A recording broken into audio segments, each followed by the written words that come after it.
அன்பார்ந்த ரிஷபராசி அன்பர்களே, 2026ஆம் ஆண்டு பலன் எவ்விதம் அமைய உள்ளது என்பதை நீங்கள் அறிந்து கொள்ள ஆவலாக உள்ளீர்கள். உங்கள் ராசிக்கு யோகாதிபதி தர்ம கர்மாதிபதி என்று சொல்லக்கூடிய சனி பகவான் ஒருவரே.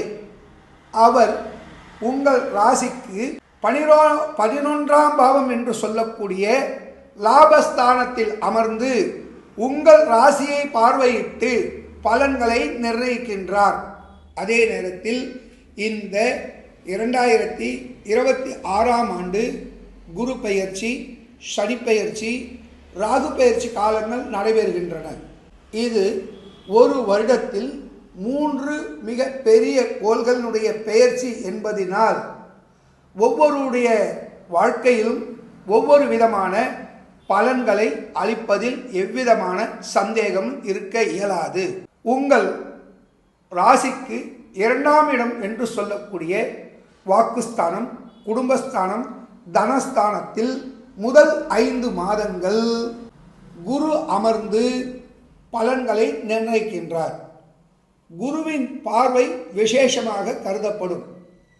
குருவின் பார்வை உங்கள் ராசிக்கு 6, 8 பாவங்களில் அமைந்து 10ஆம் பாவத்தில் அமர்ந்துகின்றன.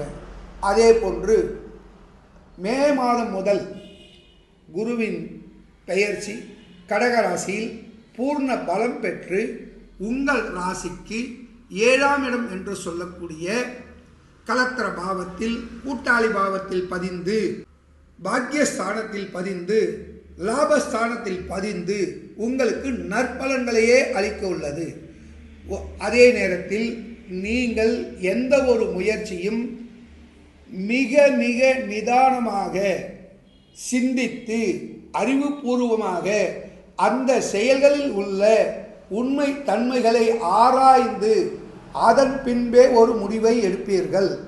மனதில் தயக்கம், சந்தேகம் நிழல் போன்று உங்களை ஒரு புறம் தள்ளாடச் செய்தாலும் முடிவு தீர்க்கமாக எதிர்வரும் வினைகளை முன்கூட்டியே யூகிக்கக்கூடிய தன்மையோடு செயல்படுவதினால் உங்கள் அறிவு, ஆற்றல், திறமை நன்காக புலப்படும். குடும்பத்திலே சுப நிகழ்ச்சிகள் நடைபெறும். திருமணம் ஆகாதவர்களுக்கு திருமணம் கைகூடும். புத்திர பேறு இல்லாதவர்களுக்கு புத்திர பேறு உண்டாகும். தனவரவு பல வழிகளில் வந்தாலும் பற்றாக்குறையாகவே தென்படும். காரணம் சுப செலவுகள், மருத்துவ செலவுகள், பயணங்கள் போன்றவற்றினால் பொருளாதாரம் வருவதும் போவதுமாக இருக்கும். வீடு, மனை, வண்டி, வாகனம் அளிக்கக்கூடிய 4ஆம் பாவாதிபதி பிதுர் காரனாக அமைந்து பிதுர் பாவாதிபதியில் அமர்வதனால் புதியதாக வீடு, மனை, வாகனம் வாங்குவதற்கு முற்படுவீர்கள். அதே நேரத்தில் ஒரு முடிவை வெகு விரைவாக எடுப்பதில் தயக்கம் காட்டுவீர்கள். அதில் வரும் லாப நஷ்டங்களை ஆராய்ந்து பல தடைகளுக்கு பிற்பாடே அவற்றை ஜெயம் காண்பீர்கள்.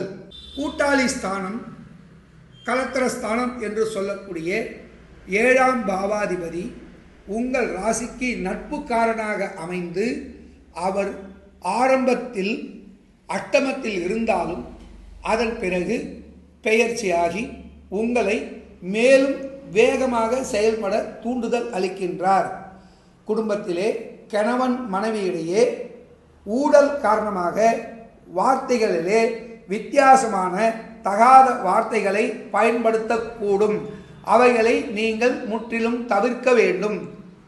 ஊழல் என்பது வேறு, வார்த்தைகளில் வரக்கூடிய தன்மைகள் என்பது வேறு என்பதை நீங்கள் அறிவீர்கள். இருப்பினும் சில நேரங்களில், சில சந்தர்ப்பங்களில் தவிர்க்க முடியாத வார்த்தைகளை பயன்படுத்தி பின்னால் வருத்தப்படுவதனால் எவ்வித பிரயோஜனமும் இருக்காது. ஆரோக்கியம், ருணம், ரோகம் என்று சொல்லக்கூடிய 6ஆம் பாவாதிபதி உங்கள் ராசிநாதனாக அமைவதினால் தலைபாரம், தசை பிடிப்பு, நரம்புகளிலே தளர்ச்சி இவைகள் ஏற்படும். ஏதோ ஒரு சிந்தனை, தேவையற்ற சிந்தனை, மனக்குழப்பம், தெளிவற்ற தன்மை, தனிமையில் அதிகமாக சிந்திக்கக்கூடிய தன்மையினால் இவைகளெல்லாம் வரும் என்பதை நீங்கள் முதலில் புரிந்து கொள்ள வேண்டும். மன அழுத்தத்தை முற்றிலுமாக தவிர்க்க வேண்டும்.